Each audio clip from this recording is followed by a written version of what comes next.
Looking in the mirror, our hero Captain Zero looks himself over to make sure his outfit is perfect.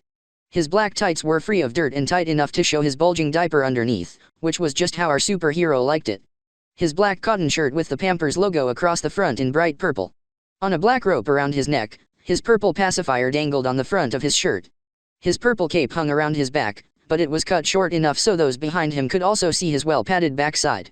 Captain Zero was sure that he was the only 15-year-old, diaper-wearing, thumb-sucking, crib-sleeping superhero. Yes, he was different, and he knew it. But he was no less important than any other superhero, and he had a job to do. Our hero was satisfied with his look, and throwing his cape back he darted out the window and into the streets looking for those in need of his special superpowers. "Help, someone please help me," came the call from the street. Our hero flew lower to get a close look at what was going on. A mugger wearing a black mask had a gun to the back of an older woman outside of an ATM machine. Captain Zero was not at all happy. This kind-looking older woman reminded him of his nanny, and to see someone try to hurt her was more than he could stand. He flew down and landed on the street in front of the man. "Stop in the name of all that is good and diapered." Laughing, the man replied, "What kind of sissy hero are you?" "I am Captain Zero, defender of all who are good, and punisher of those who are naughty," replied our hero. "And just what are you going to do if I don't let this lady go?" asked the thief, who grabbed the lady's arm tight as she let out a little gasp at the tightness of his grip. "If you do not let this nice lady go before I get really mad, I will be forced to turn you into a helpless infant so that you may be brought up all over again, and correct your bad behavior." "Oh yeah, I believe you, and I should run away," the man said, mocking our hero, "but instead I think I will just have to kill her." Before he could carry out his threat, our hero stared into the eyes of the thief and he was instantly frozen. He wet his pants and dropped to the ground, letting go of his grip on the lady and dropping his gun. In minutes he had shrunk to the size of a 3-year-old, and he started to cry. Captain Zero grabbed the gun, removed the bullets and threw the gun in a dumpster. "Thank you, Captain Zero. How can I repay you?" the grateful lady asked. "Ma'am, I would like you to take this naughty boy into your home, and bring him up right, and I think he will need some training pants. He seems to have trouble holding his pee. And be sure he gets spanked for his naughty behavior today." "I will, Captain Zero, but I have to ask, you said you would make him a baby, but he looks like he's 3 years old." "He is, ma'am. I want him to grow up again soon, and save you the trouble of dirty diapers. But you will have to change wet diapers. He will wet himself until he is, let's say, 8, and he will wet his bed at night for the rest of his life, to remind him to be a good boy." This time with that, our hero flew up into the air and flew away, happy to have rid the world of one more bad man, and creating one more lifetime diaper user. Back on the ground, the nice lady led her new little boy home by his ear as he cried out in pain, the shame of his wet pants, and the fear of the spanking he would get when they got home. Captain Zero flew into his bedroom window and abruptly started to remove his costume. It was 4:30 and his mommy would soon be home. He changed into his PJs and climbed back into his crib and went to sleep.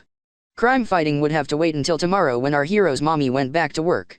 Right at 5:30, Captain Zero's mommy returned home, and went straight to her son's room to check on him. "Hi Mikey, did you get some rest today?" she asked as she felt his forehead. "My, you're hot. Did you stay in bed like you were supposed to? You know what Dr. Carter said?" Mikey, which is the name given to our hero at birth, knew what his doctor had told him, but he also knew the truth. He had been told to stay in bed because he kept getting sick, and had been put in a crib when he had not followed his doctor's orders. Mike knew he would get sick. He always was sick for 24 hours after using his secret powers, but it was a price he was willing to pay.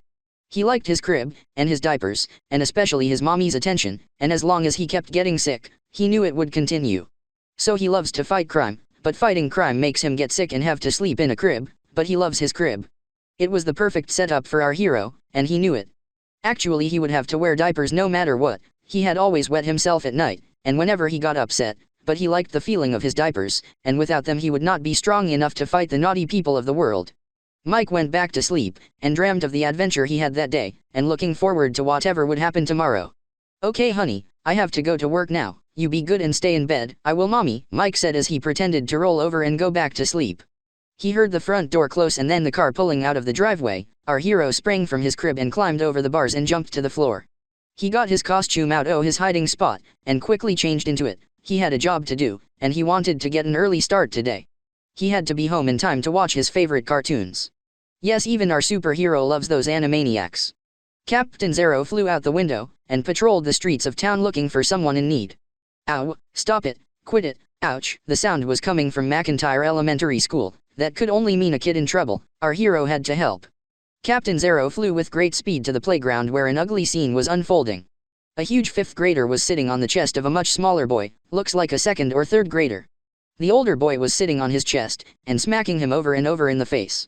The younger boy, named Tommy according to my sources, was laying there unable to fight back against the bully that had him pinned. He was crying and screaming, but the other kids were all too afraid of the bully, whose name is Paul, and no attempt was made to stop Paul. I could not allow this injustice to continue any longer. As I pushed my way through the crowd, I could hear the children laughing and making jokes at my costume. With only one hand, I picked Paul up and held him 6 inches off the ground, his feet dangling as he tried desperately to reach the ground. "Put me down, you purple pansy pampers wearing geek." Now our hero did not want to cause too much of a scene, but he refused to be made fun of, as he rather liked his costume, and he loved his pampers. He had to deal with this young man rather quickly, and he decided to make him cry like he had done to Tommy.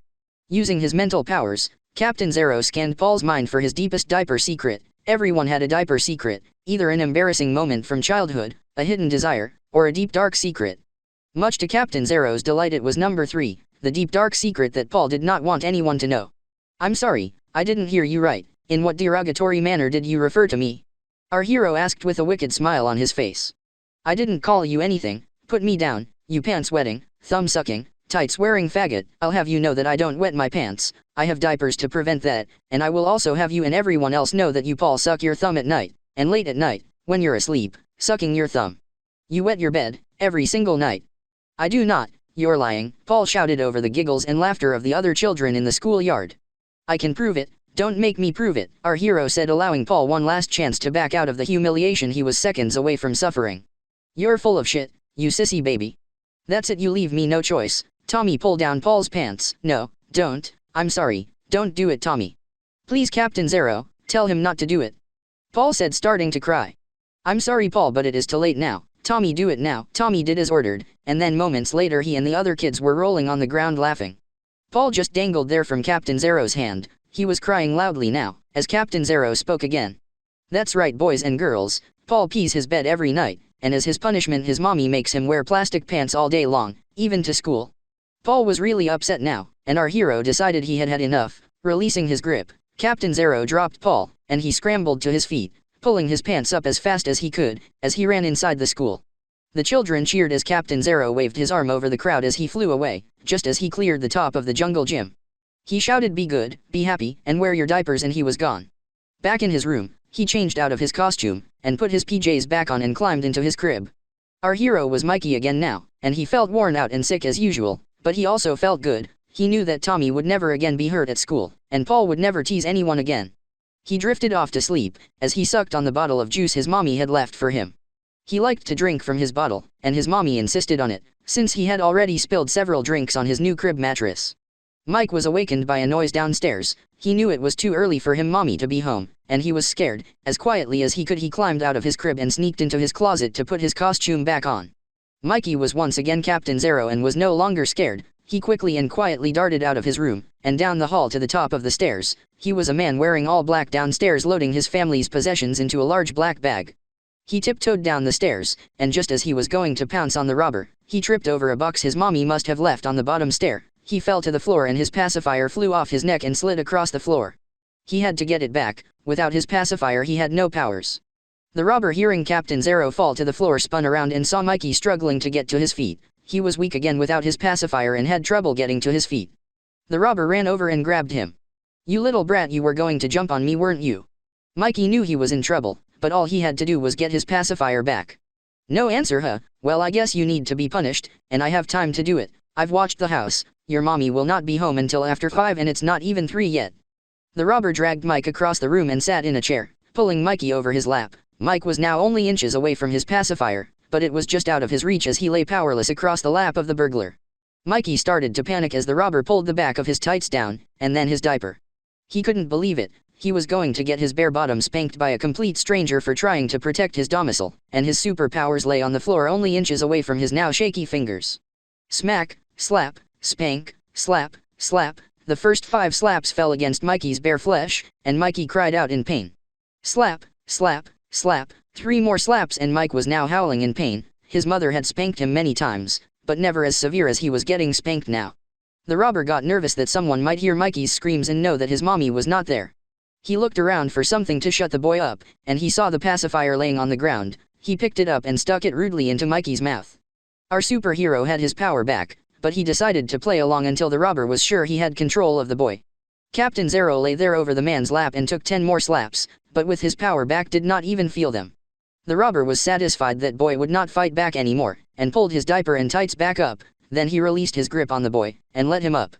He reached into his bag and took out some rope, but as he reached out to tie our hero's arms, Captain Zero spun around, grabbed the rope, and tied the robber instead.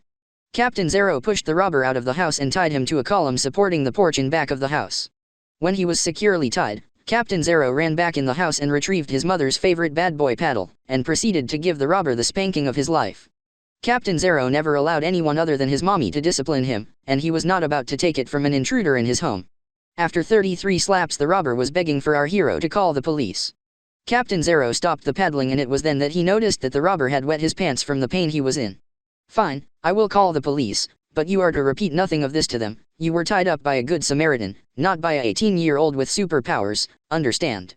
The robber nodded his understanding, as though he had not planned to tell anyone that he had been spanked by a little boy in diapers. He would be the laughing stock of all the inmates if anyone was to know how he had been caught.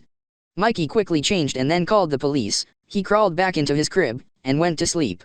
He had decided to pretend he had slept through everything, to protect his secret identity.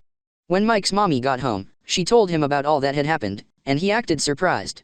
She proceeded to change his dirty diaper and suddenly gasped, "My gosh, your fanny's all red. You must be getting a terrible case of diaper rash. We will have to treat that right away." Mike was relieved he had forgotten about the obvious signs of his severe spanking, but his mother came up with his excuse for him, so he just relaxed as his mommy massaged Zidane cream into his backside, and he felt a strange stimulation as it soothed his sore bottom. Our hero was asleep before his mommy even got a new diaper on him, and he slept soundly that night. "Hey Mikey, wake up Mikey." Slowly our hero became more alert, having been woken up before he was ready to wake up. "Come on Mikey, wake up." Suddenly Mikey was wide awake. Who was that? It wasn't his mother's voice, it was the voice of a kid. Mikey wiped the sleep from his eyes until he was able to see. It's Mikey's cousin Dennis. Mikey was so happy. He loved when Dennis came to visit, cause Dennis was always so much fun. But wait, this was the first time Dennis had come to visit since Mikey found out about his superpowers. Mikey was still glad that Dennis was there, but he knew it would mean no crime fighting until he went home. "How long are you staying?" Mikey asked so as to plan his crime fighting efforts. "A whole week, so we can have lots of fun." Darn, Mikey thought, this was going to be tough. Mikey had to fight crime. If he stopped for a whole week, he would get better, and that would ruin everything. If he wasn't sick, he would lose his crib, and his bottle, and be expected to use the bathroom whenever possible. This was going to take some work, but Mikey had to find a way to handle this. "Dennis, come downstairs, and let Mikey get some more rest. You two can play later," my mommy called from the kitchen. Dennis did as told, and Mikey laid down to decide what to do. "Dennis honey, could you please get all of Mikey's laundry out of his closet? I want to do the laundry this morning." "Sure Mom," Dennis replied. Of course she isn't his mom, but he liked calling her that, and she didn't seem to mind, so he did. Dennis tiptoed into our hero room and gathered all the laundry from Mikey's closet. When he got to the bottom of the pile, he found a black box. Peeking over his shoulder to check that Mikey was still asleep, he opened the top of the box, and was shocked to find an unusual costume inside. It was purple and black and said Pampers on the front. Dennis pulled it out of the box to get a closer look at it, and just then Mikey woke up. "What are you doing?" Mikey asked in an obviously upset tone. Mom asked me to get your laundry," Dennis replied as he stuffed the costume back into the box and tried to act like he hadn't seen anything. "You saw it, didn't you?" Mikey asked a little more calmly. "What is it?" "It's my costume. I have these special powers, and if you promise not to tell anyone, I will tell you all about it." "I won't tell, I promise. Tell me, please." "Okay, but first take that laundry down to Mom, so she doesn't come up." Dennis grabbed the pile of laundry and quickly ran it downstairs to Mom. He wanted to get back quick. He had to find out about that costume. Within a minute Dennis was back in Mikey's room, and saw that Mikey was now out of the crib, and in his costume. Mikey told Dennis all about his powers and his adventures, and even demonstrated a little. Mikey watched as Dennis was in shock as Mikey flew around the room. "Wow, how do you do that?" "I don't know, it has something to do with this pacifier I found in the woods, but I don't know what. When I wear my pacifier I have superpowers." "Do you have to wear the costume too?" "No, the costume is just for show. No one would believe a superhero without one. It's a marketing thing, you know, like Superman, or Batman." "So who are you?" Dennis asked. "I am Cap Zero," Mikey said, almost wishing he had cool background music like other heroes had when they said their names. "Knock, knock, can I come in?" came my mother's voice from the door. Just a second, Dennis said, as I put my PJs on over my costume, and climbed back into my crib. What are you doing in there? Nothing, come on in, Dennis said, still a little nervous. Mommy opened the door and found Mikey asleep in bed, and Dennis sitting playing Nintendo. I just need to change Mikey, then I'll leave you to your playing until dinner time. No, wait, I just changed him, Dennis lied. Dennis hated to lie to her, but what choice did he have? He didn't want her to find out about Mikey's secret. You did? Mommy asked almost in disbelief. Yeah, he was wet, and to be honest, I wanted to. I never changed a big kid diaper before. I guess I was a little curious. Dennis wasn't lying now. He was curious about diapers. He had just never said it before.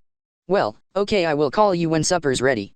Okay. As soon as Mommy left the room, Mikey woke up and started taking off his clothes. I have to get my costume off before she comes back. It's too risky wearing it when she's home. Yeah, and I guess I should change you, while your clothes are off, Dennis said with excitement in his voice. What? You can't change me, Mikey said, extremely nervous. I have to. If your mom comes back and finds out I lied, she'll spank me for lying to her. Well, I guess so. Let's get it over with then, Mike said as he laid down on the floor. Dennis came right over to him and started to remove his wet diaper. Wow, you're soaked. Where does your mom keep the new diapers? They're in the top drawer. Please hurry. This is very embarrassing. You know, I'd kinda like to try one on myself. Would you mind? Dennis asked, surprisingly confident. Yes, I would, replied our hero. But, you can wear my training pants. Mom lets me wear them sometimes when it's hot out. They are nice and soft, and thick too. Wow, can I really? Dennis asked. Sure, they are one drawer down from the diapers. Dennis now had a nervous look on his face and he stuttered a little as he spoke. I'll try them on later. Dennis did want to wear them, but he was afraid that Mike's mommy would find out and he would get in trouble. Okay then, you can put one on before bed tonight. The end for now.